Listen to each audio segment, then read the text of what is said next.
नमस्कार।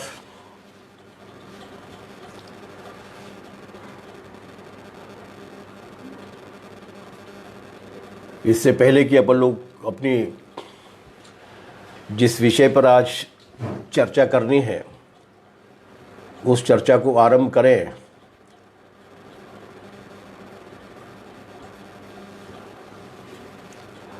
उत्तराखंड बड़ी मुश्किल स्थिति में फंसा हुआ है।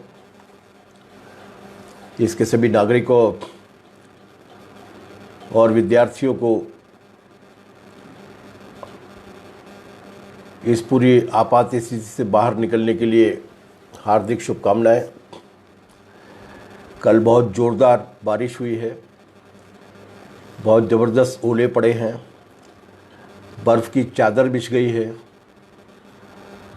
और जाहिर सी बात है कि ठंड बढ़ गई होगी। ऐसी बढ़ती हुई ठंड में एक मुश्किल वक्त का सामना आप सभी साथियों को करना पड़ रहा होगा।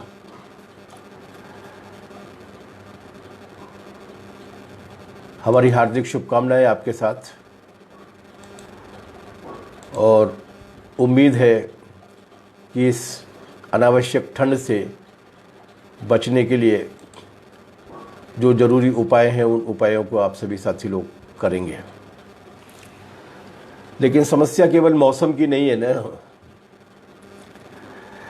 समस्या ये भी है कि जो हुकूमतें हमारे सिर पर बैठी हुई हैं वो हुकूमतें भी कहाँ चैन लेने देती हैं। हजारों की संख्या में उत्तराखंड के नागरिक जो हैं वो फंसे हुए हैं। जगह जगह काम करने के लिए जाते हैं लोग, अपने इलाकों में काम नहीं मिलता और पहाड़ से तो वैसे भी बहुत दूर दूर तक जाते हैं लोग, लेकिन उनको वापस लाने की इस पूरे ख़तरनाक समय में उनको सुरक्षित पहुंचाने की घरों पर जिम्मेदारी कोई भी लेने के लिए तैयार नहीं है। पहाड़ पर रहने वाले हमारे बहुत सारे मित्र हैं, बहुत सारे मेहनतकश हैं।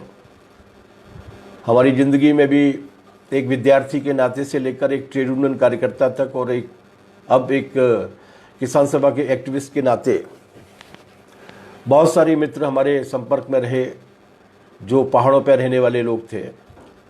कहीं कपड़ा कारखाने में काम करते थे, कहीं और काम करते थे और वो लोग भी इन बुरी स्थितियों में जाहिर सी बात है कि फंसे होंगे।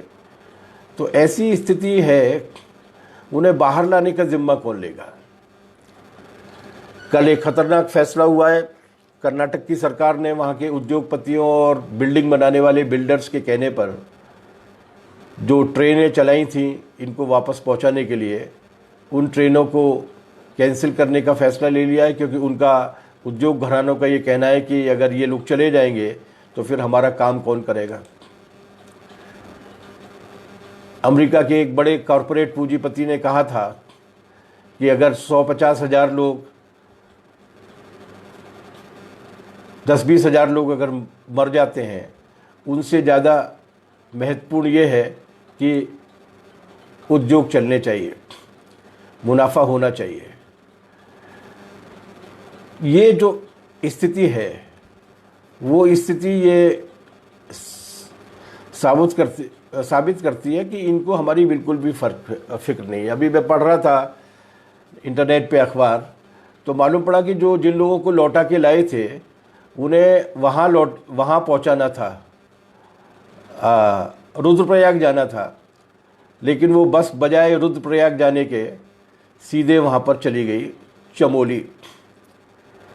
अब वो चमोली में फंसे हुए हैं। अब चमोली से कब तक लौटेंगे, कैसे लौटेंगे, इसकी उनको कोई फिक्र नहीं है, कोई चिंता नहीं है।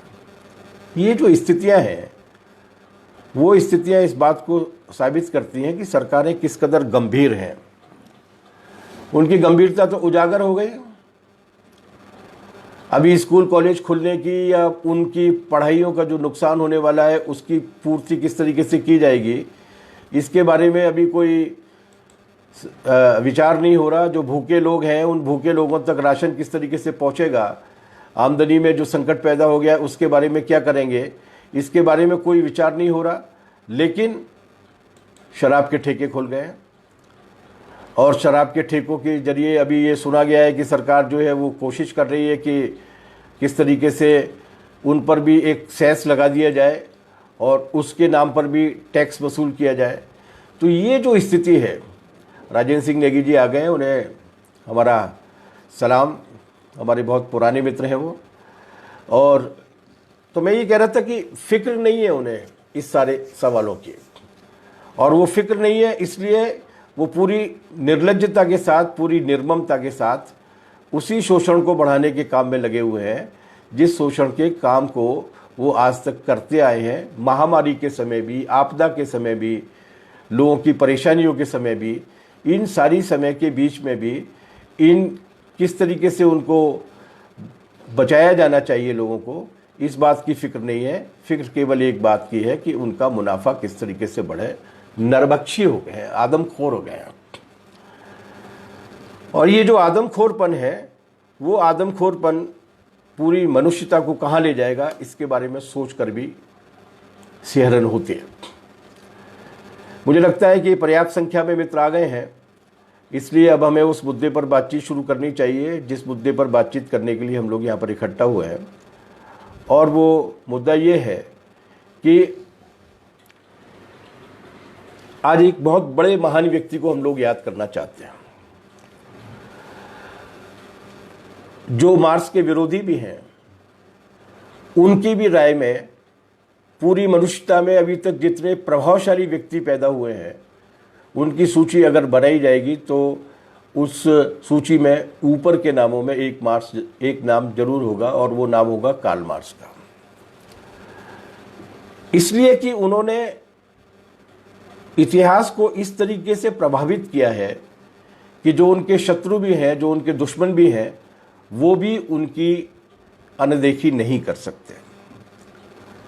उनका क्या योगदान था, उनका क्या रिलेवेंस है, उनकी क्या अभी भी प्रासंगिकता बची हुई है, क्या आज उनके जाने के 137 साल बाद उनके विचार पुराने पड़े हैं कि नहीं पड़े, इस सब पर चर्चा करने के पहले हम थोड़ा सा मार्क्स के बारे में जानना चाहेंगे, क्योंकि हम लोग विद्यार्थी हैं, आप लोग विद्यार्थी हैं और स्टूडेंट फेडरेशन ऑफ इंडिया जैसे संगठन के साथ जुड़े हुए हैं, जिसका इस देश की शिक्षा के सुधारने में और इस देश की शिक्षा को आम लोगों तक पहुंचाने में, इस देश की शिक्षा को बेहतर बनाने में एक जबरदस्त योगदान रहा है 1936 से लेकर आज तक। और यही एकमात्र ऐसा संगठन है जिस संगठन का नारा है, आपकी अपनी इस पर भी लिखा हुआ है, जिस संगठन का नारा है स्टडी एंड स्ट्रगल, पढ़ो और लड़ो। तो ऐसे संगठन के लिए मार्क्स कुछ ज्यादा ही विशेष महत्व रख लेते हैं, एक व्यक्ति के रूप में भी। जितनी शिद्दत के साथ वो पढ़ा करते थे, जितनी जिद के साथ वो पढ़ा करते थे, पढ़ने से ज्यादा आनंद और किसी में नहीं, पढ़ने से ज्यादा सुख और किसी भी चीज में नहीं मिलता है। और पढ़ने में अगर बहुत अलग अलग तरीके की विविधताएं होती हैं, तो उन विविधताओं का जो मजा है, जो सुख है, वो और किसी में नहीं है। ऐसी कोई भी चीज नहीं है जिससे नहीं पढ़ा जा सकता हो। लेकिन पढ़ने के मामले में भी सेलेक्टिव होने की आवश्यकता है कि क्या जरूरी है और उसको किस तरीके से पढ़ा जाना चाहिए। लेकिन ज्ञान की कोई भी विधा अलग नहीं है, और मार्क्स इसके जीते जागते उदाहरण थे। उन्होंने कुल मिलाकर अपने 65 साल के जीवन में, 65 साल की उम्र में वो चले गए थे, लेकिन उस 65 साल के जीवन में उन्होंने कुल मिलाकर जितनी किताबें लिखी हैं, जितने लेख लिखे हैं, जितनी नई खोजें की हैं, वो सारी की सारी 50 बड़ी बड़ी मोटी मोटी किताबों की वॉल्यूम्स में आई है। 50 ग्रंथ हैं मार्क्स और एंगेल्स के दोनों के मिला के। और ये तो वो ग्रंथ हैं जो ढूंढे जा चुके हैं। इसके अलावा बहुत सारी चिट्ठी पत्रियां हैं, वो अपनी चिट्ठी पत्रियों में भी बहुत वैचारिक स्तर की बात करते थे, नया नया योगदान दिया करते थे। ऐसी अनेक चीजें हैं उनके पास जिसमें पढ़ने के मामले में तो उनका कोई जवाब नहीं था, और पढ़ने के मामले में उनकी विविधता भी बहुत जबरदस्त थी। उनके दोस्तों ने लिखा है उनके बारे में कि वो किसी नई चीज को पढ़ लेते थे तो इतने ज्यादा उत्तेजित हो जाते थे, इतने ज्यादा खुश हो जाते थे कि बाकी लोगों को चिट्ठी पढ़ के बताया करते थे कि आज मैंने वो चीज़ पढ़ी है और तुम भी पढ़ना और ये भी करना। कोई भी नई चीज़ अगर उन्हें मिल जाती थी तो बहुत खुश हुआ करते थे। बुनियादी तौर से वो फिलॉसफी के आदमी थे, दर्शन के व्यक्ति थे। उनकी पढ़ाई स्कूल में नहीं हुई थी, 12 साल तक उनके पिता ने ही पढ़ाया था उनको। 12 साल की उम्र में जाकर वो उसमें शामिल हुए थे। एक सेकेंडरी स्कूल में पढ़ने के लिए गए थे और उस सेकेंडरी स्कूल में पढ़ने के जाने के बाद वहाँ पर जाकर उन्होंने फिर फिलॉसफी की पढ़ाई की थी, दर्शन शास्त्र की बात की थी और केवल 17 साल की उम्र में ही वो अपनी सेकेंडरी स्कूल की पढ़ाई करके सीधे पहुंच गए थे बोन के विश्वविद्यालय में और वहां पर उन्होंने अपनी इस फिलॉसफी की पढ़ाई को जारी रखा था। और उस जमाने में जितने भी बड़े फिलोसफर्स हुआ करते थे, खास तौर से जिससे वो बहुत ज़्यादा प्रभावित थे, हीगेल, उस हीगेल को पढ़ने के साथ साथ उन्होंने अर्थशास्त्र में भी अपनी दिलचस्पी को बनाया था। और उनकी खास बात ये थी कि वो नियमित रूप से सारी विविध चीज़ों को पढ़ा करते थे। उनकी किताबों में जब हम जाते हैं तो हम ये पाते हैं कि उन्होंने बहुत सारी नई खोजें भी की, केवल दर्शन के मामले में ही नहीं, केवल अर्थशास्त्र के मामले में भी नहीं, गणित के मामले में भी। गणित उनका विषय नहीं था, लेकिन जब उन्हें किसी प्रस्थापना को, किसी समझदारी को आगे बढ़ाने की कोशिश करनी है तो वो उन सारी जानकारियों को लेने की कोशिश करते थे। वो व्यक्ति जो फिलॉसफी का, इकोनॉमी का और लिटरेचर का आदमी था, उस व्यक्ति ने उस जमाने में जो सबसे बड़ी खोज हुई थी चार्ल्स डार्विन की ओरिजिन ऑफ स्पीसीज, जिसमें उन्होंने ये पता लगाया था कि इस पूरी पृथ्वी पर प्राणियों का विकास किस तरीके से हुआ है और इसके लिए बड़े सुसंगत तरीके से उन्होंने कई वर्षों तक पानी के जहाज में बैठकर अलग अलग टापुओं की यात्रा की थी और उन टापुओं से वो नमूने इकट्ठे करके लाए थे, जिसमें उन्होंने बताया था कि क्रमिक तरीके से विकास हुआ है और विकास के सिद्धांत उन्होंने बनाए थे कि मनुष्य की उत्पत्ति किस तरीके से हुई है। इस तरीके की तमाम सारी खोजों में भी उनकी बहुत ज़्यादा दिलचस्पी हुआ करती थी। पढ़ने के प्रति उनका एक पैशन था, पढ़ने के प्रति उनका एक जुनून था, नई नई चीज़ों को जानने के प्रति एक उनका उत्साह था, जो हर एक विद्यार्थी में होना चाहिए, हर एक छात्र में होना चाहिए। और इस मामले में उन्होंने बहुत बड़ी बड़ी खोजें की थी। जब वो केवल 26 साल के थे तब उन्होंने, जब वो शादी के बाद जेनी के साथ विवाह करने के बाद जब वो 15 दिन के लिए हनीमून मनाने के लिए गए थे, उस 26 साल की उम्र में उन्होंने एक मैन्युस्क्रिप्ट तैयार की थी, एक पांडुलिपि तैयार की थी। छोटी सी है वो पांडुलिपि, बहुत ज़्यादा बड़ी नहीं है, लेकिन उसमें उन्होंने जितने भी इशू, जितने भी मुद्दे लिखे थे, वो सारे मुद्दे वो थे जिन मुद्दों को बाकी के 40 साल में उन्होंने आगे बढ़ाने का काम किया। तो मोटे तौर पर वो 26 साल की उम्र में ही उस अपने अद्भुत वैचारिक निष्कर्ष पर पहुंच चुके थे, जिस निष्कर्ष को बढ़ाने के लिए बाकी की 40 वर्ष उन्होंने तथ्य जुटाए, पढ़ाई की, जानकारी इकट्ठा की। और ये सारा काम करते करते वो घर में बैठे भी नहीं, जैसा कि SFI का नारा है, स्टडी एंड स्ट्रगल, उस तरीके के उस साथ वो स्टडी भी करते रहे, इस तरीके की नई नई खोजें भी करते रहे, लेकिन उसी के साथ साथ संघर्ष भी करते रहे। जब वो बोन यूनिवर्सिटी में गए थे तो वहाँ पर समाजवादी सोच रखने वाले विद्यार्थियों का एक क्लब था, उसके साथ वो जुड़ गए।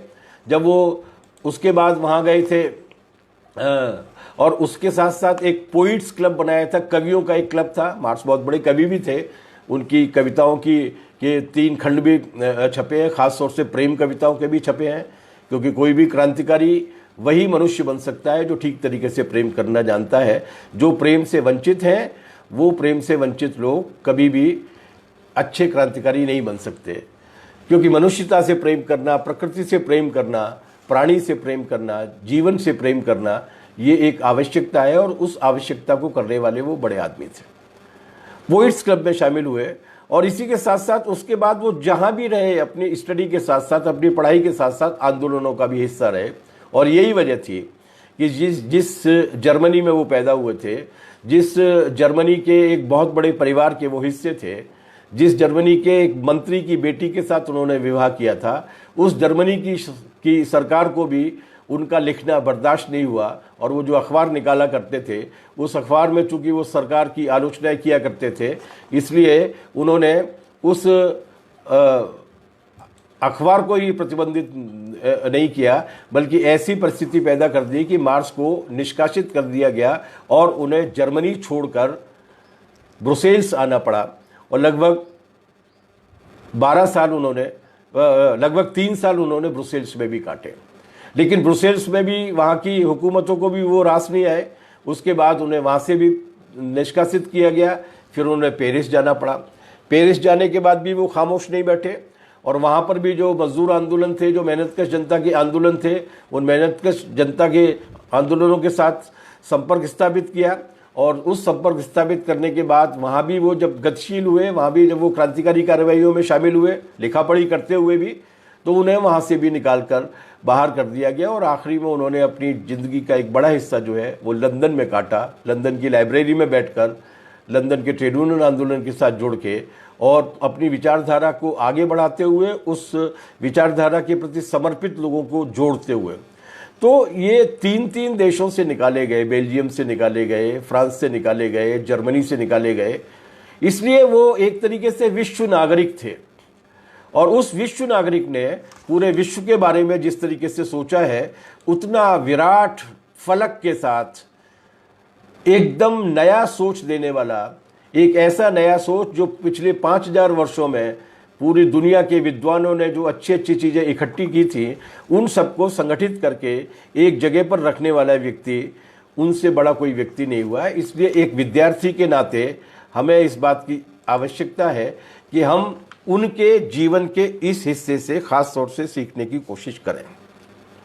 जैसे कि मैंने आपसे कहा कि वो गजब के पढ़ाकू थे। वो दर्शन के बारे में भी पढ़ते थे, अर्थशास्त्र के बारे में भी पढ़ते थे, साहित्य के बारे में भी पढ़ते थे, जूलॉजी के बारे में भी पढ़ते थे, गणित के भी नए नए सूत्र लेकर आते थे।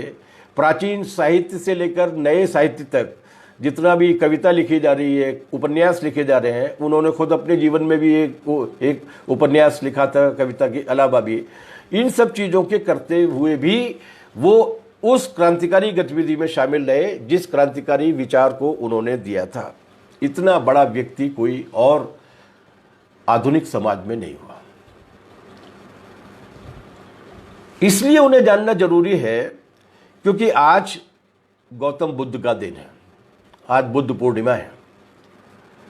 और जिस जम्बू द्वीप भारत खंडे की जमीन पर हम लोग रहते हैं, इस जमीन पर पिछले 5000 साल की सभ्यता में, मैं पूरी जिम्मेदारी के साथ इस बात को कह रहा हूं, पिछले 5000 साल की सभ्यता में जितना क्रांतिकारी, जितना विचारवान और जितना पूरी दुनिया भर की धार्मिक परंपराओं को बदलने वाला व्यक्ति गौतम बुद्ध के रूप में पैदा हुआ है, जो अपने समय से बहुत आगे थे, अपने समय के विज्ञान की खोज से बहुत आगे थे, जिन्होंने उस वक्त समाज की जड़ता पर न केवल वार किया था बल्कि एक नए तरीके से पूरी समाज को, पूरे दर्शन को समझने में एक बड़ा विराट योगदान दिया था। आज उनका दिन है। और अभी ताजे आधुनिक इतिहास में एक बहुत बड़ी शख्सियत हमारे देश में हुई है जिनका नाम था डॉक्टर BR अम्बेडकर, जिन्हें हम सारे लोग प्यार से बाबा साहेब कहते हैं। उन्हें ये नाम उनके सहयोगी कॉमरेड RB मौर्य ने दिया था। उन बाबा साहब ने अपनी आखिरी किताब में, जब उन्होंने बुद्ध धर्म को अपना लिया था, उसके बाद उन्होंने अपनी एक अधूरी किताब में इस बात का सूत्रीकरण दिया था कि मार्क्स अपने ज़माने के बुद्ध हैं, गौतम बुद्ध अपने ज़माने के मार्क्स थे। ये जो सूत्रीकरण है, इसके पीछे की वजह क्या है, ये इस बात का आधार बन सकती है कि मार्क्स को हमें क्यों पढ़ना चाहिए, या दुनिया में जितनी भी नई खोजें हो रही हैं उन्हें हमें क्यों पढ़ना चाहिए। बुद्ध ने एक बहुत बड़ी बात कही थी। बुद्ध ने यह कहा था कि सवाल उठाए जाने चाहिए। अगर हम सवाल नहीं उठाएंगे तो नई खोजों की ओर नहीं जा पाएंगे, तो हम समझ नहीं पाएंगे। जब वो काफी उनकी उम्र हो गई थी, तब एक बार वो यात्रा में जब थे तो उनके शिष्य ने उनसे पूछा, उनके शिष्य थे बनते आनंद, भिक्खु आनंद। भिक्खु आनंद ने उनसे पूछा कि आप चले जाएंगे, आपने कोई किताब तो लिखी नहीं है, आपका कोई ग्रंथ तो है नहीं, तो आप चले जाएंगे तो हम लोगों से क्या कहेंगे कि आप क्या बोल के गए। उन्होंने रुक कर ये कहा कि लोगों से ये कहना, तुम्हारे लिए भी यही बात है कि किसी भी बात को इसलिए मत मानो कि वो किसी किताब में लिखी हुई है, किसी भी बात को इसलिए मत मानो क्योंकि वो हमारी परंपरा का हिस्सा है और पहले से चली आई है। किसी भी बात को इसलिए भी मत मानो कि हमारी कुल परंपरा में किसी बड़े आदमी ने इस बात को कहा था। किसी भी बात को तब मानो जब वो तुम्हारे विवेक की कसौटी और समूची जनता के हितों की कसौटी पर खरी उतरती है। सोचो, सवाल उठाओ। अगर सवाल नहीं उठाओगे तो समाज प्रगति नहीं करेगा, तुम्हारी प्रगति नहीं होगी। ये एक बड़ा योगदान था बुद्ध का, और ठीक यही योगदान है जो मार्क्स ने दिया। मार्क्स ने यह कहा कि हर चीज की जांच परख होनी चाहिए कड़ाई के साथ। मनुष्य के साथ खास बात यह है कि मनुष्य बाकी प्राणियों की तुलना में मनुष्य के साथ ये फर्क है कि हम विचार कर सकते हैं, हम सोच सकते हैं। और हम विचार ही नहीं कर सकते बल्कि हम अपने विचार पर भी विचार कर सकते हैं। कल हमने जो विचार किया था, आज बदली हुई परिस्थितियों के हिसाब से हम उस पर भी विचार कर सकते हैं। विचार करने के तरीके क्या होंगे, इन तरीकों को अगर बीज रूप में हमें समझना है, तो चूंकि आज बुद्ध का दिन है इसलिए मैं सिर्फ संदर्भ के लिए आपको ये बता रहा हूं, तो हमें बुद्ध की ओर जाना पड़ेगा। बुद्ध ने क्या कहा था? बुद्ध ने यह कहा था कि सब कुछ परिवर्तनशील है, क्षणिक है, क्षणिकवाद। बुद्ध ने यह कहा था कि आप एक ही नदी में दोबारा स्नान नहीं कर सकते, नहीं नहा सकते, क्योंकि जब आप दोबारा नहाने के लिए जाते हैं तब तक वो नदी बदल चुकी होती है। उन्होंने कहा था सब कुछ नष्ट हो रहा है, सब कुछ बन रहा है। ये एक तरीके से उस डायलेक्टिक्स का, उस द्वंद्वात्मकता का मूल है, जिस द्वंद्वात्मकता को बाद में हीगेल ने विकसित किया और जिसको, जो सर के बल खड़ी हुई थी, जिसको पैरों के बल खड़े करने का काम मार्क्स ने किया। क्या है ये नजरिए को बदल देता है, ये एक नया नजरिया देता है। ये उस नजरिए को बदल देता है जो नजरिया ये कहता है कि अरे सब कुछ पहले से तय है, किसी और ने तय करके रखा है, सब कुछ कर्म में लिखा हुआ है, भाग्य का फेर है। ये इसकी वजह से मनुष्य में जो एक पंगुता आती है, जो विकलांगता आती है, जिसकी वजह से उसकी पहलें कम हो जाती हैं, उसकी बजाय ये उसकी पहल को बढ़ाने की बात करता है कि नहीं, जो भी कुछ है वो यही मौजूद है, हमारी आंखों के सामने है, और अगर आंखों के सामने वो गलत है तो उसे ठीक किया जा सकता है। तो समाज को समझने के, समाज की गति को समझने के टूल्स दिए हैं हमें मार्क्स ने। पढ़ने का मतलब केवल डिग्री हासिल करना नहीं होता, पढ़ने का मतलब केवल लाइब्रेरी में किताबों को सजाना नहीं होता, पढ़ने का मतलब किसी किताब से गुजर जाना नहीं होता, पढ़ने का मतलब अपने विश्लेषण के उन औजारों को निखारना और मांझना होता है, जिनके जरिए आप जब किसी भी परिस्थिति में होते हैं तो अपनी बुद्धि और विवेक से उसको काम में ला सकते हैं। और इस नाते कार्ल मार्क्स आधुनिक समाज के वो बड़े चिंतक हैं जिन्होंने हमको वो तमाम सारे टूल्स दिए, जो तमाम सारे औजार आज हमें पूरी दुनिया को समझने में मददगार साबित होते हैं। उन्होंने कुछ बुनियादी चीजें तय की थी, लेकिन उन पर आने के पहले मैं इस बात को जरूर कहना चाहूंगा कि अगर ये औजार नहीं होते हैं, अगर समाज में गति किस तरीके से हो रही है, अगर हम बुद्ध को भूल जाते हैं और सवाल उठाना बंद कर देते हैं, तो कहां पहुंच जाते हैं? भारत ने इसका बहुत नुकसान उठाया, भारतीय सभ्यता को बहुत घाटे हुए हैं।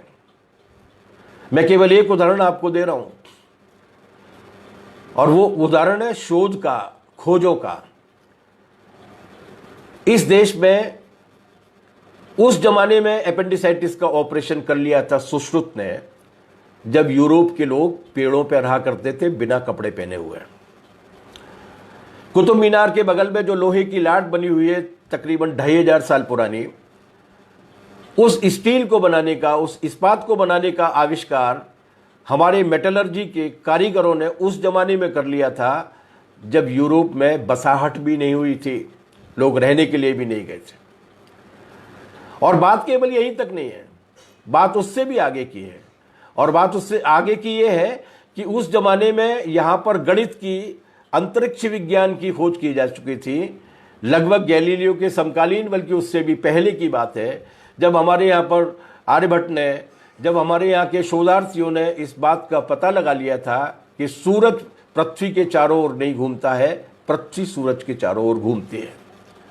पाई का लगभग अधिकतम मान भी निकाल लिया गया था। मैं उस जमाने की बात करता हूं जिस जमाने में गणित के मामले में इतनी बड़ी खोजें हुई थी, जिस जमाने में आज से लगभग 2000 साल पहले की बात है, या 1500-1600 साल पहले की बात है, जब 40 देशों के विद्यार्थी नालंदा के विश्वविद्यालय में पढ़ने के लिए आते थे, एक करिकुलम या पाठ्यक्रम को पढ़ने के लिए नहीं आते थे, अपनी अपनी तरीके के विज्ञान को, अपनी अपनी तरीके के दर्शन को लेके आते थे, बहसें होती थी और पूरी दुनिया भर में यहाँ से पढ़कर जाते थे और पूरे दुनिया के ज्ञान को लेकर यहाँ पर आते थे। जितनी भी खोजें हैं, चाहे वो चरक की खोज हो, चाहे वो सुश्रुत की खोज हो, चाहे वो धन्वंतरी की खोज हो, चाहे वो भास्कराचार्य की खोज हो, चाहे वो लीलावती की खोज हो, चाहे वो बराहमिहिर की खोज हो, चाहे वो आर्यभट्ट की खोज हो, ये कुछ नाम है, ऐसे अनगिनत नाम है। ये सारी खोजें कब हुई हैं? उस दौर में हुई हैं। इनका सन उठाकर देखिए, इनका काल उठाकर देखिए। ये सारी खोजें उस दौर में हुई हैं जब इस धरा पर, धरा के इस हिस्से में ये विचारधारा लोगों के दिमाग पर हावी थी कि सवाल उठाओ। अगर आप सवाल नहीं उठाएंगे तो खोज कैसे करेंगे? अगर आप ये मानेंगे कि सब कुछ आपकी जन्म कुंडली में लिखा हुआ है तो फिर आप नए के लिए क्यों जाएंगे? जब आप ये मानेंगे कि सब कुछ एक बहुत पुरानी 3500 साल पुरानी किताब में लिखा हुआ है, पुष्पक विमान भी है और प्लास्टिक सर्जरी भी है और ये भी है और वो भी है, फिर आप नए की खोज क्यों करेंगे? नए की खोज तब हुई जब समाज में इस बात की चिंताधारा आई, जिसके अगुआ गौतम बुद्ध थे, जिसके अगुआ महावीर स्वामी थे, जिन्होंने ये कहा कि नहीं, सब कुछ यहीं पर घटित हो रहा है और जो घटित हो रहा है उसको हम ठीक कर सकते हैं, उसको बेहतरी की ओर ले जा सकते हैं। उस प्राचीन काल में इस तरीके का जो सोच निकल कर आया, उस सोच ने विकास की बहुत बड़ी संभावनाएं हमारे सामने प्रस्तुत की। मैं कहानी सुना रहा हूं आपको, जो सच्ची कहानी है।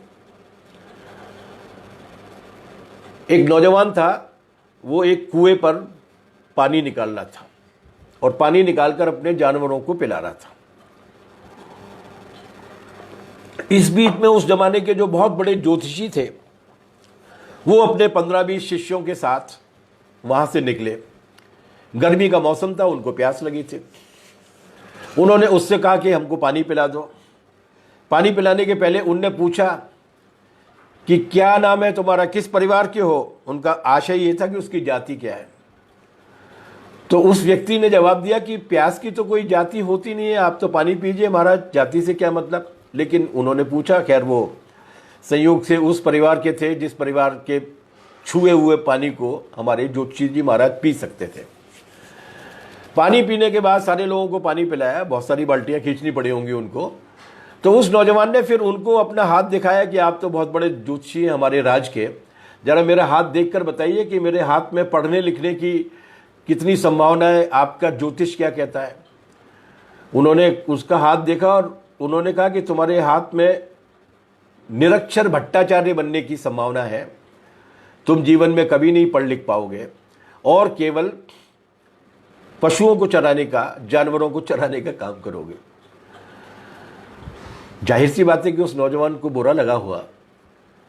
उस नौजवान ने अपने गुस्से को काबू में किया और उनसे, ज्योतिषी महाराज से ये पूछा कि ये पढ़ने लिखने की रेखा होती कहाँ है। तो उन्होंने बताया कि इस जगह पर होती है, फलानी जगह होती है। तो उनके जाने के बाद उसने चाकू उठाया और उस रेखा को अपने हाथ से खींचा और उसने कहा कि रेखाएं नहीं तय करेंगी मेरा भविष्य, मैं तय करूंगा कि मैं पढ़ सकता हूं कि नहीं पढ़ सकता। और बाद में वो इस देश के 3 बड़े चिकित्सकों में से एक हुए जिनका नाम था धन्वंतरी। ये वो समय था जब सवाल उठाने की बात की जाती थी।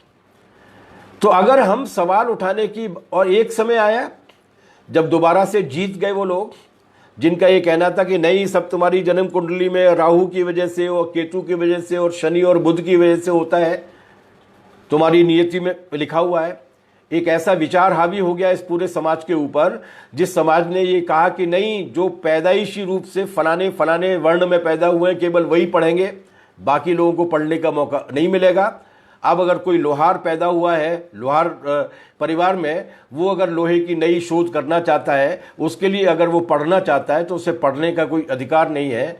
तो श्रम और बुद्धि, हाथ और मस्तिष्क, इन दोनों का जो डिस्कनेक्शन हुआ, उसकी वजह से भारतीय विज्ञान और भारतीय शोध 1500 साल पीछे चली गई। 1500 वर्ष। ये बात इसलिए ध्यान रखने की है कि अब वही ताकतें दोबारा लौट कर आ रही हैं, जिन ताकतों का ये कहना है कि हमें पढ़ने लिखने की कोई आवश्यकता नहीं है, विज्ञान बकवास है, ग्रंथ खराब है, जवाहरलाल नेहरू यूनिवर्सिटी को बंद कर दो, उत्तराखंड के देहरादून विश्वविद्यालय को बंद कर दो, ये फिजूल खर्ची है, हैदराबाद की यूनिवर्सिटी को बंद कर दिया जाए, रोहित वेमुला को पढ़ने का कोई अधिकार नहीं है, लड़कियों को पढ़ने का कोई अधिकार नहीं है, वही विचार आज दोबारा से लौट कर आ रहा है। इसलिए ये समझने की आवश्यकता है कि ये खतरा जो 1500 साल पीछे कर गया इस देश को, वो खतरा अब एक बार फिर से हमारे देश पर मंडरा रहा है। और इसलिए इस बात को समझने की ज़रूरत है कि मार्क्स ने उन तमाम सारे खतरों का किस तरीके से व्याख्या की थी। इसलिए और ज़्यादा विस्तार में जाने की बजाय मैं केवल 3 या 4 बिंदु आपके सामने रखना चाहता हूं कि मार्क्स किस तरीके से सटीक साबित हुआ। और उन बातों को मैं ये कोशिश करूंगा कि चूंकि हम लोग स्टूडेंट्स हैं, आप लोग विद्यार्थी हैं, इसलिए ज़्यादातर विद्यार्थी और शिक्षा से जुड़े हुए और हमारे जीवन से जुड़े हुए सवालों के आधार पर ये अपन लोग बातचीत करें। 1848 में मार्क्स जब 27 साल के थे तब उन्होंने एक किताब लिखी थी।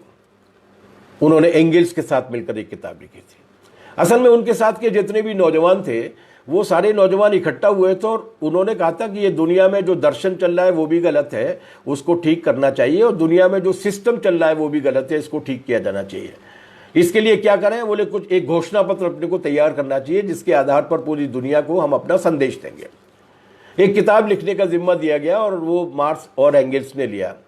उन्होंने 1947 के दिसंबर से लेकर 1948 की जनवरी के बीच में 2 महीने में 3 या 4 सिटिंग में करके वो किताब लिखी है, कम्युनिस्ट घोषणा पत्र। बहुत सरल किताब है, मार्क्सवादी दर्शन का और एक नए तरीके के क्रांतिकारी दर्शन का बिल्कुल एकदम सूत्रीकरण है, बहुत सरल भाषा में।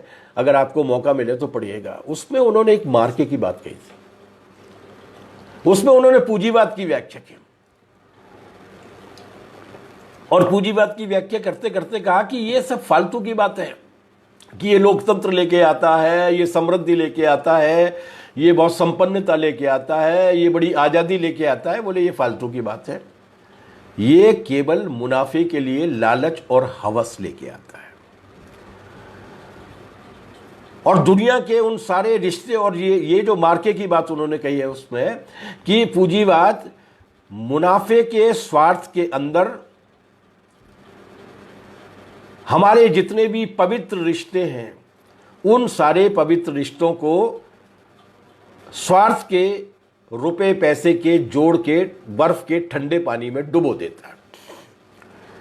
जिन रिश्तों को बड़ा आदरणीय समझा जाता था, जिन कामों को मनुष्यता के लिए बहुत अच्छा समझा जाता था, उन सबको अपनी कमाई का जरिया बना लेता है।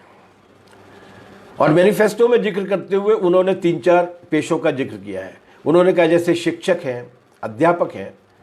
एक जमाना था जब अध्यापक का इसलिए सम्मान किया जाता था, मुझे आज भी याद है, वो चीनी कहावत है जिसमें ये चीनी कहावत में ये कहा गया था कि अगर आपकी नाव राजा से संवाद है, राजा से कहा गया कि अगर आपकी नाव पानी में बाढ़ में फंस जाती है, समंदर में डूबने लगती है और आपको अगर सारी चीज़ें फेंकनी पड़ती हैं अपने आप को बचाने के लिए और आखिरी में केवल 2 लोग बचते हैं, एक आपका बेटा, एक आपका शिक्षक, तो आप किसको फेंकेंगे पहले? उसमें वो चीनी सम्राट ये कहता है उस लोक कथा में कि मैं अपने बेटे को समुद्र में फेंक दूंगा, क्योंकि बेटा अगर चला जाएगा तो संतान तो दोबारा से पैदा की भी जा सकती है, लेकिन शिक्षक अगर चला जाएगा तो ज्ञान दोबारा से पैदा नहीं किया जा सकता। तो ये गरिमा वाला जो उसकी भूमिका रही, वो गरिमा वाली भूमिका कहाँ चली गई? पूंजीवाद ने उसको आना पाई रुपए पैसे के बर्फीले पानी में डुबो दिया। अब हमारे गुरुजी की हालत क्या है? 1,500 रुपये पे काम कर रहे हैं, 2,000 रुपये पे काम कर रहे हैं। जिस प्राइवेट स्कूल में काम कर रहे हैं उस प्राइवेट स्कूल के मैनेजर साहब से लेके और मालिक साहब तक के घर के काम भी कर रहे हैं।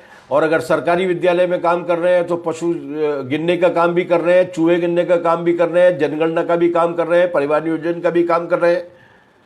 उस पवित्र रिश्ते को कहां उन्होंने तब्दील कर दिया? विशुद्ध स्वार्थ के फायदे में, विशुद्ध मुनाफे के लिए। उसी तरीके से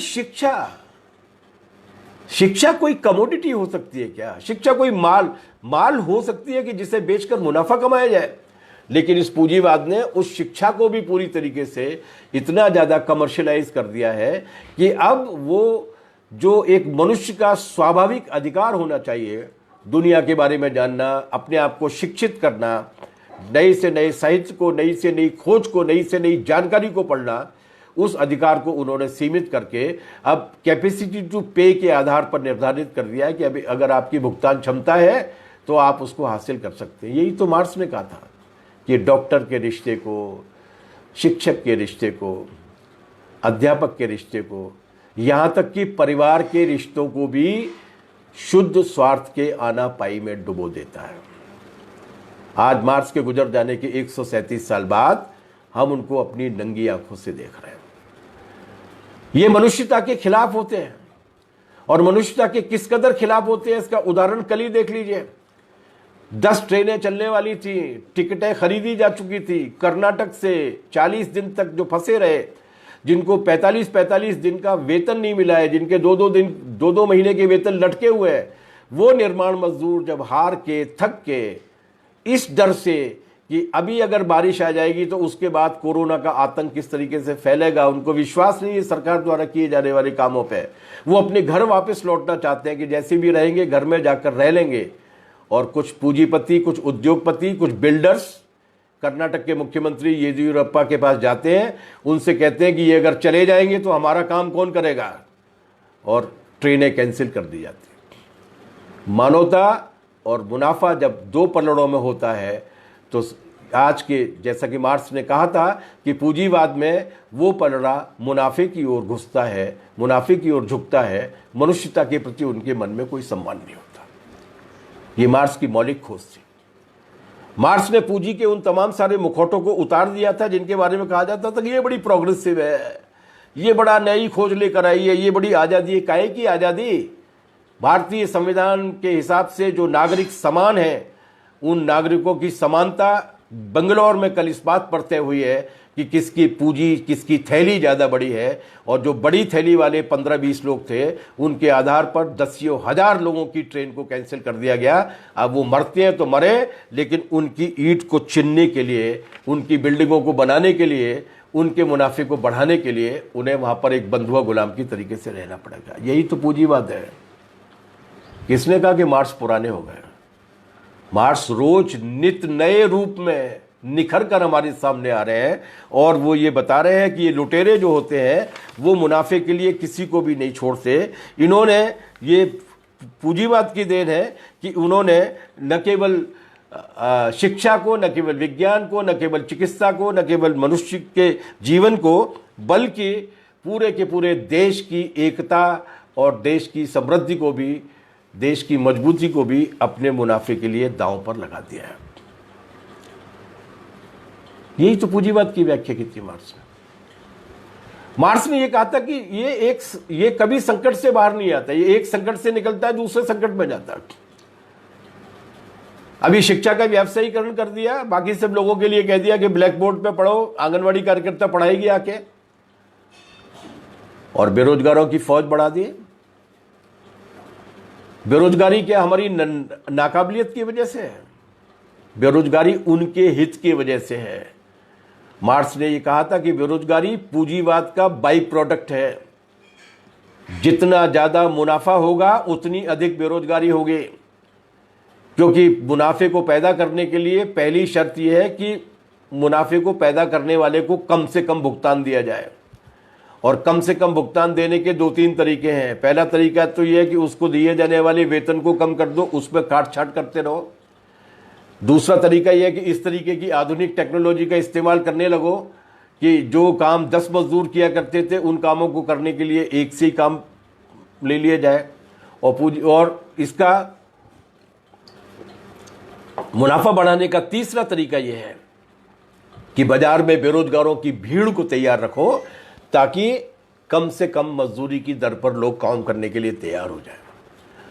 अगर देहरादून शहर में 10 क्विंटल आलू की खपत है और कभी वहाँ के किसान अगर 100 क्विंटल आलू ले आते हैं, तो खपत से ज़्यादा अगर आलू हो जाएंगे तो आलू की कीमत गिर जाएगी। जितने मजदूरों की, जितने लोगों की आवश्यकता है, उससे ज़्यादा अगर बेरोजगार बाजार में होंगे तो उनकी मजदूर वो कम मजदूरी पर भी काम करने के लिए तैयार हो जाएंगे। इसलिए मनुष्यता को जानवरों की तरीके से पीछे घिसटने वाला, रोजगार के लिए ललचाने वाला और गिड़गिड़ाने वाली एक प्राणियों में तब्दील कर देने की विधा है पूंजीवाद, जो आज हम नंगी आंखों के साथ देख रहे हैं।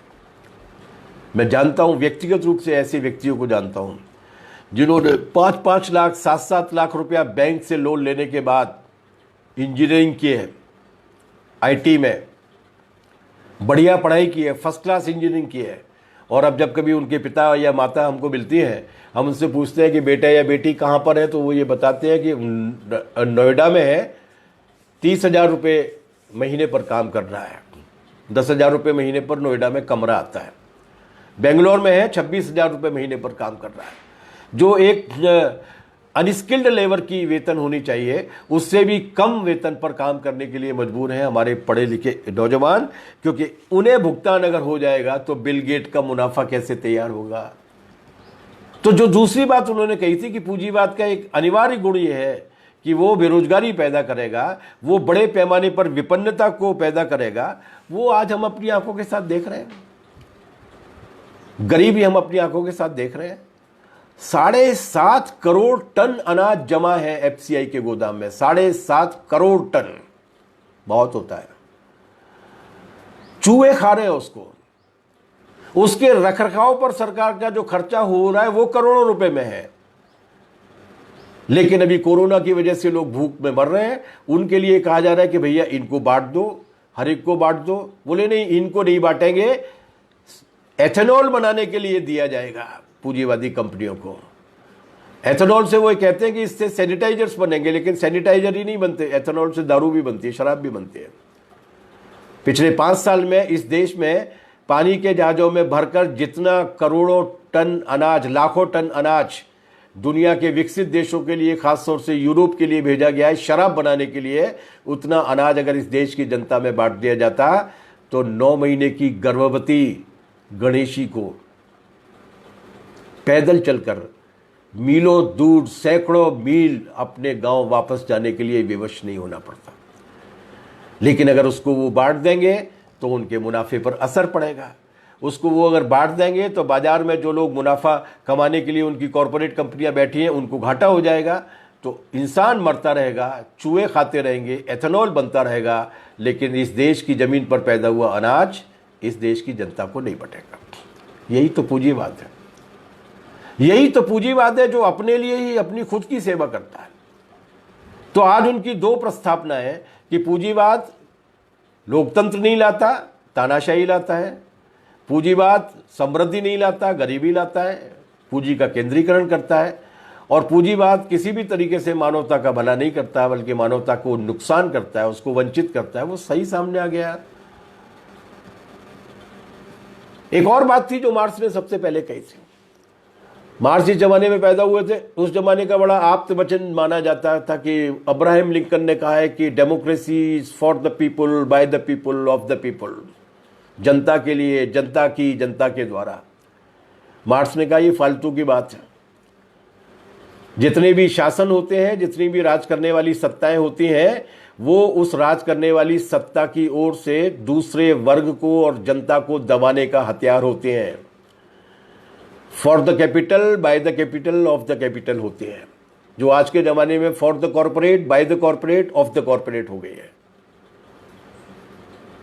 क्या मार्क्स गलत थे? इस कोरोना के बीच में जब हम सारे लोग मांग कर रहे हैं कि भैया 7,500 रुपया हर नागरिक के खाते में जमा कर दो, हमारी सरकार कह रही है खजाने में पैसा नहीं है। लेकिन मेहुल चौकसी और विजय माल्या जैसे भगोड़ों के 86,000 करोड़ रुपए माफ करने और बट्टे खाते में डालने के लिए खजाने में पैसा है। 25 लाख करोड़ रुपए इस देश के 52 कॉरपोरेट घरानों को पिछले 4 साल में छूट के रूप में, सौगात के रूप में देने के लिए पैसा है। किसका राज है? इन्हीं कॉरपोरेट कंपनियों का राज है। ये मोदी जी और रावत जी और शिवराज जी और येदियुरप्पा जी, ये सब मुखौटे हैं, ये सब जमूरे हैं। असली मदारी कोई और है। और वो मदारी जब कहता है कि ट्रेन कैंसिल करो तो जमूरा ट्रेन कैंसिल कर देता है, वो मदारी कहता है कि लोन माफ करो, जमूरा लोन माफ कर देता है, और हमें दिखाया जाता है कि नई डेमोक्रेसी है, हमारे वोट से आई है। यही तो चरित्र है इनका। उन्होंने कहा था कि सत्ता के जितने भी अंग होते हैं वो सारे अंग राज करने वालों की सेवा और चाकरी का काम करते हैं, बाकी जनता को गुमराह करने का काम करते हैं, दबाने का काम करते हैं। इसके बारे में न्यायपालिका का भी जिक्र किया था, देख लीजिए न्यायपालिका, हमारे सुप्रीम कोर्ट के 3 फैसले देख लीजिए। पहला फैसला उन्होंने ये दिया कि इस देश में जितने भी लोगों को कोरोना की बीमारी होगी उन सबकी जांच सरकार को करनी चाहिए, मुफ्त में होनी चाहिए। बिल्कुल ठीक फैसला था, सरकारें होती काहे के लिए। लेकिन 7 दिन बाद उन्हें याद आया कि अरे बहुत सारी मल्टीनेशनल कंपनीज यहां पर बैठी हुई है, बहुत सारे कॉर्पोरेट कंपनियों के बड़े बड़े हॉस्पिटल खुले हुए हैं जो 5 स्टार हॉस्पिटल्स, उनका क्या होगा। 7 दिन बाद हमारी सुप्रीम कोर्ट की वही बेंच दोबारा बैठी है। वैसे कोरोना के डर से बेंचें बैठ नहीं रही हैं, लेकिन हड़बड़ी में बेंच बैठी और बेंच ने फैसला लिया, नहीं मुफ्त में जांच नहीं होगी, जांच करने के लिए 4,500 रुपये तो देने पड़ेंगे कम से कम। कहीं 7.5 भी लिए जा रहे हैं, कहीं 5.5 भी लिए जा रहे हैं।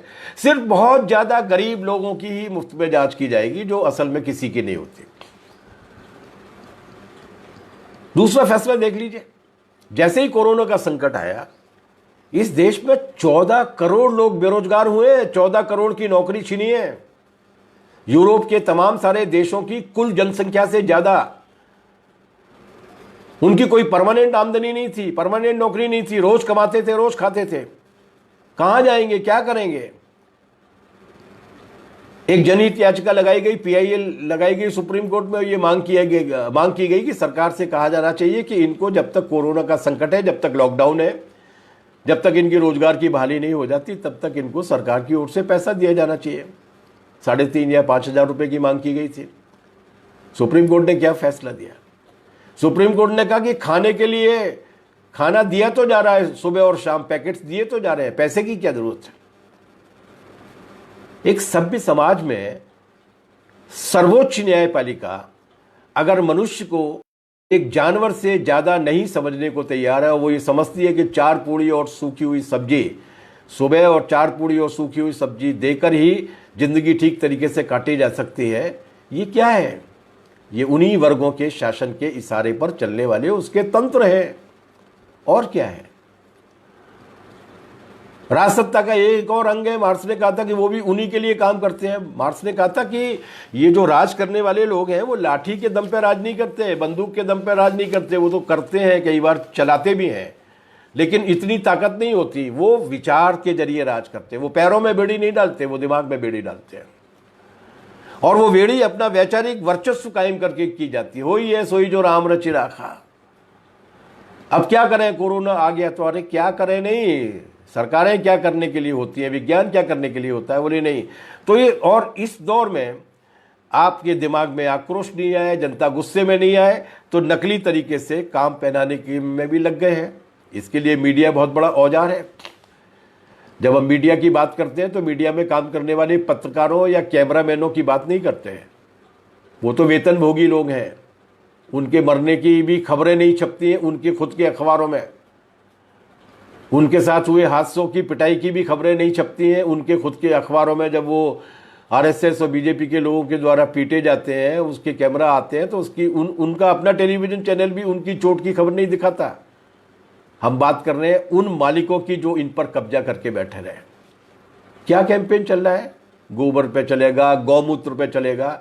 इन सब बातों को अगर छोड़ भी दिया जाए तो इस वक्त जब पूरे देश को एकजुट करने की आवश्यकता है, इस वक्त जब पूरे देश को कोरोना के संकट के बारे में जागरूक करने की आवश्यकता है, इस वक्त हमारे देश की सत्ता पार्टी, उस सत्ता पार्टी को चलाने वाला संगठन आरएसएस और इस देश का पूरे का पूरा मीडिया क्या कर रहा है, टोपी पहना रहा है।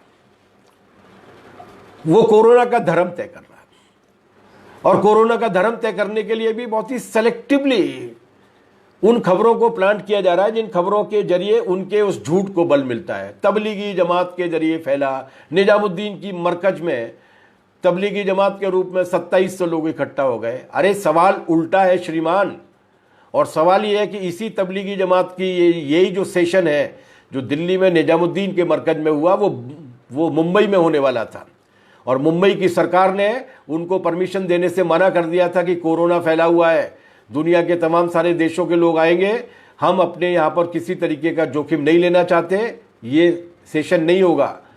उन्हीं तारीखों में जो सेशन बंबई में होने वाला था वो कैंसिल किया गया। दिल्ली में अनुमति किसने दी?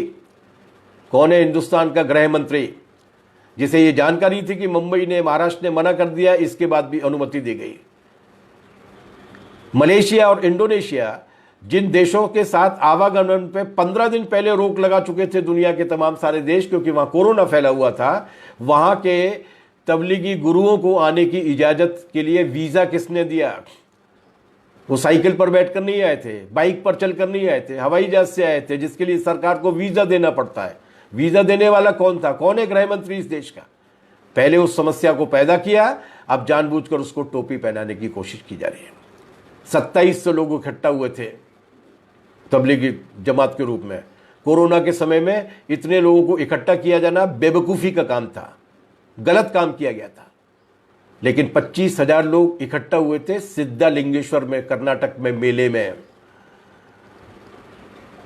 70,000 लोग इकट्ठा हुए थे अहमदाबाद में 24-25 फरवरी को नमस्ते ट्रंप करने के लिए, और ट्रंप के साथ आए थे तमाम सारे अमेरिकी और विदेशी, जिनके जरिए और उन 70,000 लोगों के जरिए जिनसे स्टेडियम भर के हमारे मोदी जी ट्रंप साहब की चाटुकारिता में लगे हुए थे। आज अहमदाबाद इस देश का नंबर 1 का हॉट स्पॉट बना हुआ है, और अहमदाबाद के म्युनिसिपल कमिश्नर को डर है कि 2 लाख से ज्यादा लोग, 8 लाख से ज्यादा लोगों को अहमदाबाद में कोरोना हो सकता है। पूरा गुजरात हॉटस्पॉट बना हुआ है। कौन लेकर आया था? जब पूरी दुनिया में प्रतिबंधित कर दिए गए थे बड़े बड़े कार्यक्रम, उस वक्त यहां पर नमस्ते ट्रंप का आयोजन जिन 3 शहरों में हुआ है, वो दिल्ली है, वो आगरा है और वो अहमदाबाद है। इन तीनों शहरों में आज कोरोना के हॉटस्पॉट्स बने हुए हैं। हमने आदर के साथ नमस्ते करके उनको बुलाया था। अगर हमारी पुरानी कहावत में कहा जाए तो जय जय पांव पड़े ट्रंपन के, तहते बंटा ढार। लेकिन मीडिया इस पर चर्चा कर रहा है कि असली दोषी कौन है। मध्य प्रदेश में इंदौर, भोपाल और उज्जैन, ये तीनों शहर हॉटस्पॉट बनने की ओर है। इंदौर तो बनी गया है। ये वो तीनों शहर हैं, खासतौर से इंदौर और उज्जैन, जिनका व्यावसायिक नियमित रिश्ता गुजरात के साथ है, अहमदाबाद के साथ है। वो कोरोना यहां भी चलकर आ गया। लेकिन मीडिया में ये सब नहीं मिलेगा। मीडिया उसका धर्म तलाश रहे हैं, मीडिया उसको टोपी पहना रहे हैं।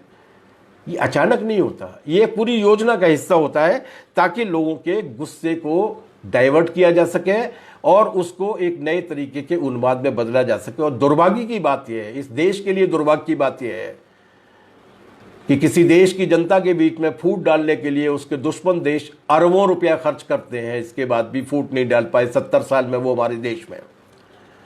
लेकिन हमारी खुद की सरकार और उस सरकार को चलाने वाली पार्टी और उस सरकार की दम पर चलने वाला कॉरपोरेट का मीडिया आज इस देश में हिंदू मुसलमान करने पर लगा हुआ है। ये यहीं पर नहीं रुकेंगे।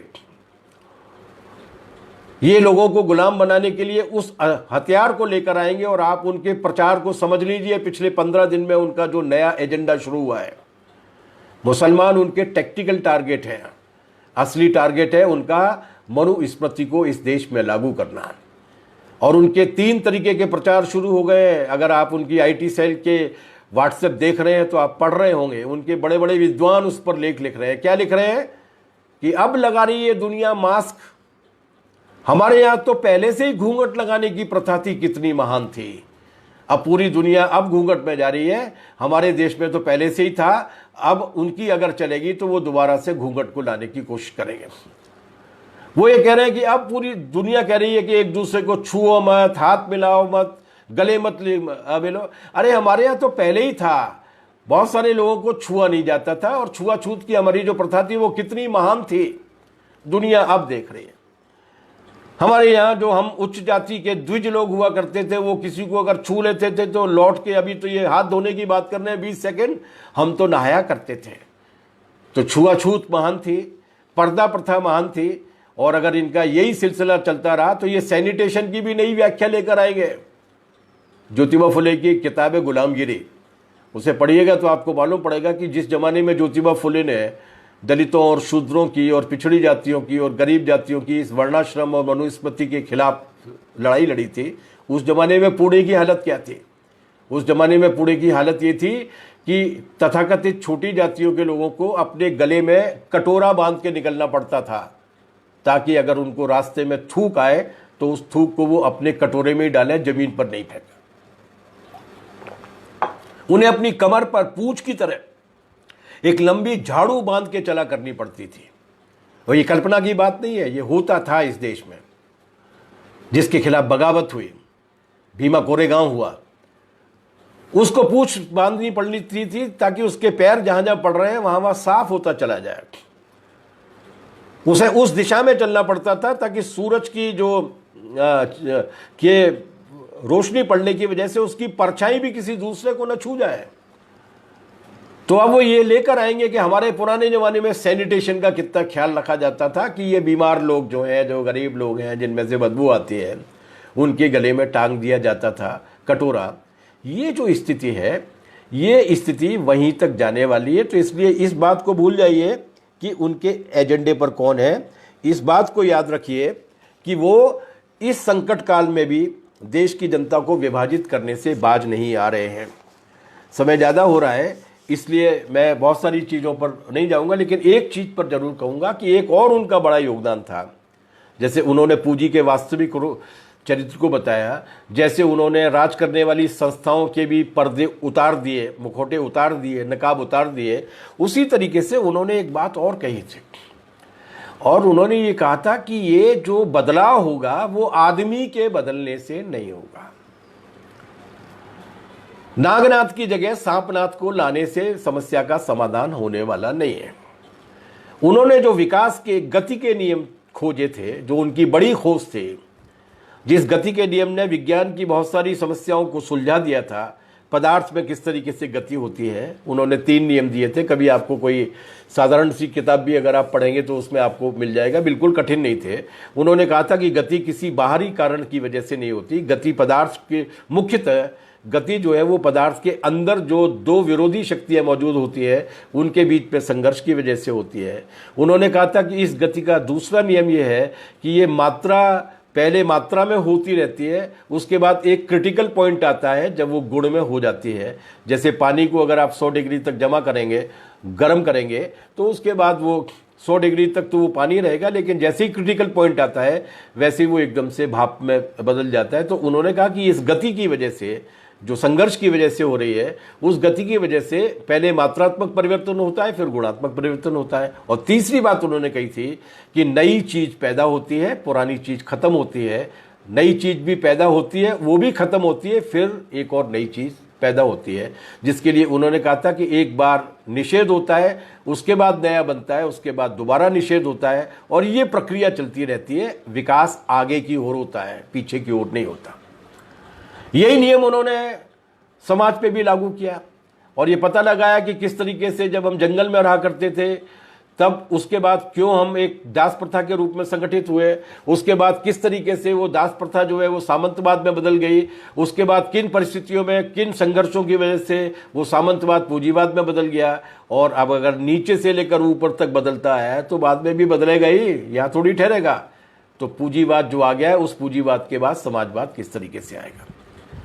लेकिन उन्होंने जो मार्के की बात कही थी, वो मार्के की बात ये कही थी कि ये वर्ग संघर्ष के नियम अपने आप काम करने के साथ साथ उन्हें हमें गति देना पड़ता है। समाज में जो बुनियादी परिवर्तन होता है व्यक्तियों के बदलने से नहीं होता। 2014 में आपने व्यक्ति बदल के देख लिया, 2019 में आपने रिपीट करके देख लिया, व्यक्तियों के बदलने से नहीं होता, वर्गीय व्यवस्था को बदलने से होता है, वर्ग संघर्ष को तेज करने से होता है।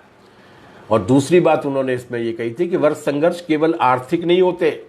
किसान की लड़ाई लड़ ली, विद्यार्थियों की फीस की लड़ाई लड़ रही, मजदूर के वेतन की लड़ाई लड़ ली, ये जरूरी लड़ाइयाँ हैं।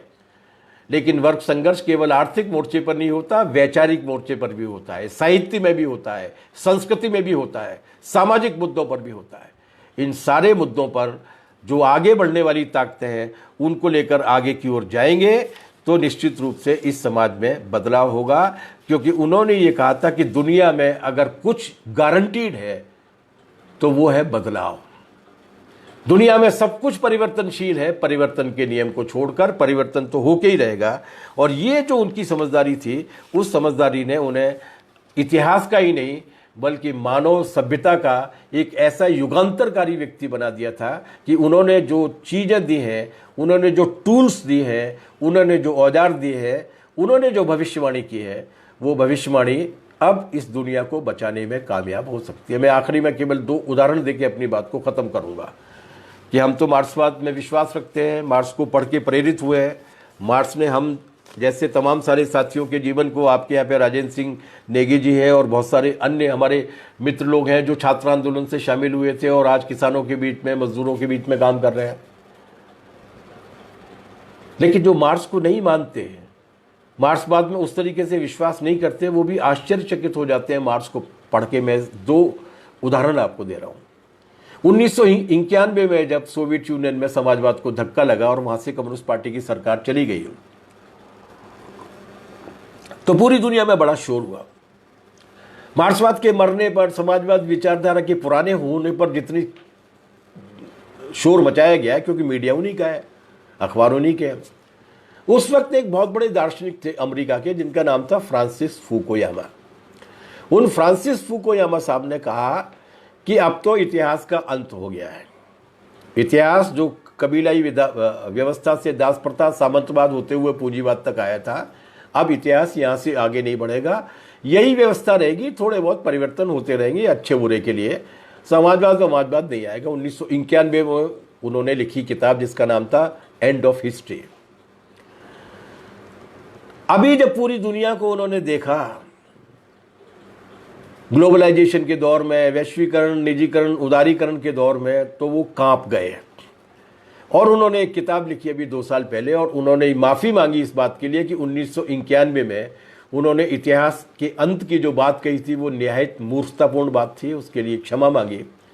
और उन्होंने कहा था कि अब मनुष्य की तो छोड़िए, मनुष्य को बचाने के लिए तो और कोई रास्ता है ही नहीं समाजवाद को छोड़ के, लेकिन अगर इस पृथ्वी को भी बचाना है, क्योंकि अब इस पूंजीवाद और कॉरपोरेट की लूट ने, साम्राज्यवाद की लूट ने, मुनाफे की लूट ने इस पृथ्वी को, इस ग्रह को खतरे में डाल दिया है।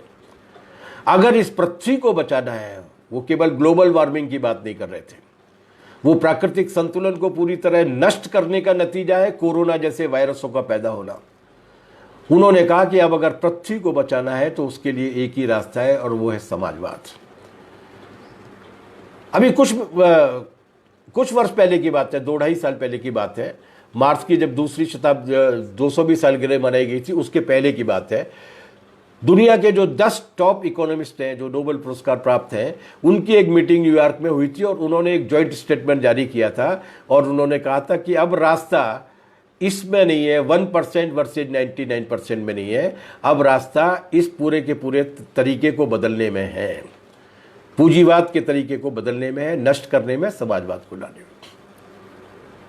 उनकी तो छोड़िए, अमेरिका के राष्ट्रपति के आर्थिक सलाहकार थे जोसेफ स्टिग्लिट्ज़, वो 2 बार अमेरिका के राष्ट्रपति के आर्थिक सलाहकार रहे हैं और उनको नोबेल पुरस्कार भी मिला है। उन्होंने फरमाया था, एक बहुत बड़े इतिहासकार, मार्क्सवादी इतिहासकार हुए एरिक हॉब्सबॉम, वो दोनों लोग एक पार्टी में मिल गए, तो ये जोसेफ स्टिग्लिट्ज़ साहब उनके पास पहुंचे। ये जोसेफ स्टिग्लिट्ज़ इस नवोदारवादी कॉरपोरेटिव पूंजीवाद के बड़े विचारक माने जाते हैं, शंकराचार्य माने जाते हैं। वो पहुंच गए उनके पास, एरिक हॉब्सबॉम के पास जो मार्क्सवादी थे, और उनसे बोले, यार ये तुम्हारा बुड्ढा कितना जोरदार आदमी था, वो 150 साल पहले बता गया था कि हम किस तरीके के पाप करने वाले हैं, उससे दुनिया कितनी खतरे में पड़ने वाली है। एरिक हॉब्सबॉम ने पूछा, किस बुड्ढे की बात कर रहे हो? बोले, मार्क्स की बात कर रहा हूँ, मैं आजकल पूंजी पढ़ रहा हूँ उसकी किताब, और वो पूंजी में एक एक अध्याय जिस तरीके से मैं पलटता चला जाता हूँ और उसके बाद जिस तरीके से उसकी व्याख्याएं आती है, मैं दंग रह जाता हूँ कि उसे मालूम था कि हम अपनी मुनाफे की हवस में क्या करेंगे और उससे पूरी दुनिया को कितना नुकसान होगा। मैं चमत्कृत हूं। और ऐसा कह के थोड़ी दूर वो आगे बढ़े और फिर दोबारा से लौट के आए और उन्होंने एरिक हॉब्सबॉम के पास आकर एक बात कही कि देखो एरिक, अगर बीमारी वही है जो मार्क्स बता के गए थे, तो दवा भी वही लगेगी जो मार्क्स बता के गया है।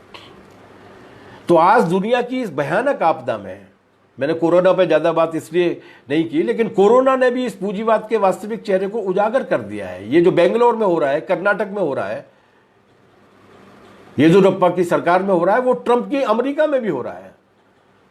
कोरोना फैला हुआ है लेकिन मेट्रो रेल बंद नहीं है, लॉकडाउन नहीं है, उद्योग धंधे बंद नहीं है, क्योंकि वहां की कॉर्पोरेट कंपनी के मालिक ने कहा कि मुनाफा ज्यादा जरूरी है कुछ लोगों की जिंदगी की तुलना में। तो ये मनुष्यता के ही खिलाफ नहीं है, बल्कि जिस तरीके से आज इन्होंने खतरे पैदा कर दिए हैं अपनी हवस के चलते, अपने मुनाफे के चलते, उसके चलते ये एक मनोरोग है। बिल्कुल आखिरी बात, मुनाफा कमाना मनोरोग है। करेंगे क्या इतने पैसे का? अभी 31 मार्च 2020 को हमारे जो मोटा भाई हैं मुकेश अंबानी, उन्होंने अपनी जो कुल दौलत का जो बैलेंस शीट सरकार को सबमिट की है या जारी की है पूरे देश के लिए, उसके हिसाब से उनके पास दौलत है 48 अरब डॉलर। अगर डॉलर और रुपए की एक्सचेंज रेट 76 रुपये 83 पैसे है, कल की तारीख में थी, उसके साथ अगर गुणा करें तो जितना पैसा निकल कर आता है वो इतना पैसा है कि अगर ये 1 करोड़ रुपया रोज खर्च करे अपने आप पर। हमारे यहां पर रिपोर्ट आई थी कि इस देश में 79% लोग ऐसे हैं जो 20 रुपया रोज भी खर्च नहीं कर पाते अपने ऊपर। लेकिन हम, ये मुकेश अंबानी है, मोटा भाई हैं, मोटा भाई के छोटे भाई प्रधानमंत्री बने हुए हैं, ये अगर 1 करोड़ रुपया रोज भी खर्च करे तो और 100 साल तक जिए तो इसे कम से कम 10 जन्म लेने पड़ेंगे, तब उस पैसे को खर्च कर पाएंगे ये जो पैसा 31 मार्च 2020 को इनके पास था। और अगर कहीं औसत जो हिंदुस्तान का नागरिक जीता है 70 साल के आसपास, उस 70 साल के आसपास की उम्र अगर जोड़े तो कम से कम 16 जन्म लेने पड़ेंगे। तो क्या करोगे भाई इतना कमा के? खा पाओगे नहीं, पहन पाओगे नहीं, जी पाओगे नहीं, फिर किस लिए कमाना चाहते हैं? इसलिए कमाना चाहते हैं ताकि सारे मीडिया हाउस पर कब्जा किया जा सके, इसलिए कमाना चाहते हैं ताकि तड़ीपार जैसे लोगों की छवि अपने टेलीविजन और अखबारों के जरिए महान महात्माओं की बनाई जा सके और इन लोगों को ऊपर चुनवा के इन्हें अपने मुनाफे की करेंसी को छापने वाली प्रिंटिंग मशीन का प्रिंटर बनाया जा सके, अपनी दम पर पूरे देश को और दुनिया को कब्जे में लिया जा सके। इस हवस में वो कमाते चले जाते हैं और हमारे बच्चे, हमारी महिलाएं, हमारी शिक्षा संस्थान, हमारी नागरिकता, ये सब भूख की वजह से, अशिक्षा की वजह से, बीमारी की वजह से सिकुड़ती चली जाती है। इससे अगर बाहर निकलना है तो रास्ता वही है, क्योंकि पूंजी क्या करेगी ये जो बताया था जिस आदमी ने, उसी ने ये भी बताया था कि इसको किस तरीके से रोका जा सकता है, और रास्ता वही है। और वो रास्ता है जनता के सवालों को लेकर मैदान में डटकर खड़े होना, उनके अंदर आत्मविश्वास और हौसला पैदा करना, उनके दिमाग पर जो जाति और धर्म के जाले पड़े हुए हैं उनके गुस्से को भटकाने के लिए ये जो दारू के ठेके खुले हुए हैं, इन सब के अभिशापों से उनको अवगत कराना, उनको चेतना संपन्न बनाना, और एक बार जब वो जाग जाएंगे तो उसके बाद वो इस पूरी दुनिया को बदल के रखने की ताकत रखते हैं। बस इन्हीं शब्दों के साथ एक बार फिर student federation of India Dehradun को, उत्तराखंड को, साथी नितिन को और सारे मित्रों को बहुत बहुत धन्यवाद, बहुत बहुत आभार। इनकलाब जिंदाबाद। Thank you.